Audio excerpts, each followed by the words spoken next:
The Tripura unit of the Bharatiya Janata Party staged a protest in Agartala on Saturday, condemning the recent vandalism of Rabindranath Tagore's ancestral house in Bangladesh.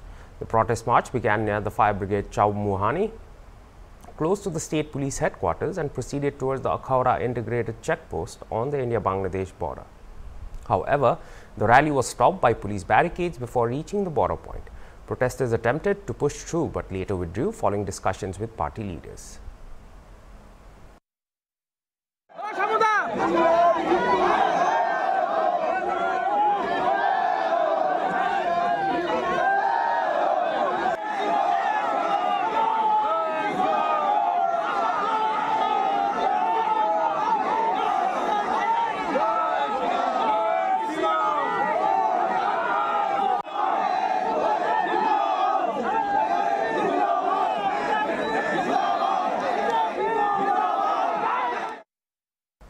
BJP State General Secretary and MLA Bhagaban Das accused the interim government in Bangladesh of failing to maintain law and order. The country is witnessing increasing unrest under the current regime, giving space to fascist and fundamentalist elements.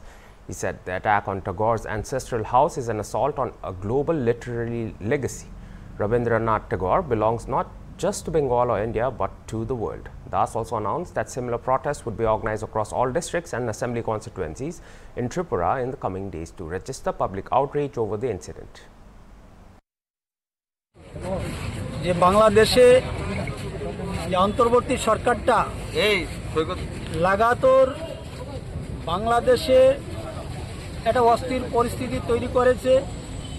সাম্প্রতিক কালে আমরা দেখেছি এরা কাউকেই বাদ দেয়নি। এমন একটি বর্বরোচিত ঘটনা, যে ঘটনাটি সম্পূর্ণ ভারতবাসী এবং বিশ্ববাসী তার নিন্দা জানাচ্ছে এবং অত্যন্ত নিন্দনীয় সেটা।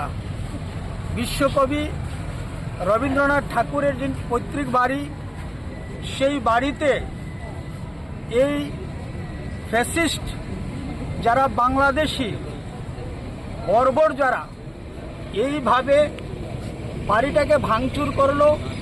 আমরা জানি রবীন্দ্রনাথ ঠাকুর শুধু বাঙালিদের এই আবেগ নন, রবীন্দ্রনাথ ঠাকুর ভারতবর্ষের তথা অখণ্ড ভারতবর্ষের যারা আমরা রয়েছি প্রত্যেকেরই আবেগের ব্যক্তি রয়েছেন।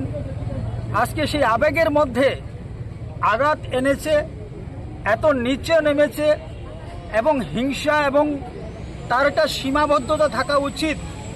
কিন্তু সেদিন রবীন্দ্রনাথের মতো একজন বিশ্বগুরু, বিশ্বকবি সেখান থেকে রেহাই পাননি। এই হায়নার দলেরা রবীন্দ্রনাথ ঠাকুরকে রক্ষা করেনি, শেষ রক্ষা পাননি। তাই আজকে আমরা তারই প্রতিবাদে আগরতলাতে আমরা এখানে যে চেকপোস্ট রয়েছে সেই চেকপোস্টের সামনে আমরা বিক্ষোভ প্রদর্শন করতে যাচ্ছি এবং আজকের এই বিক্ষোভ আমাদের শেষ নয়। আমরা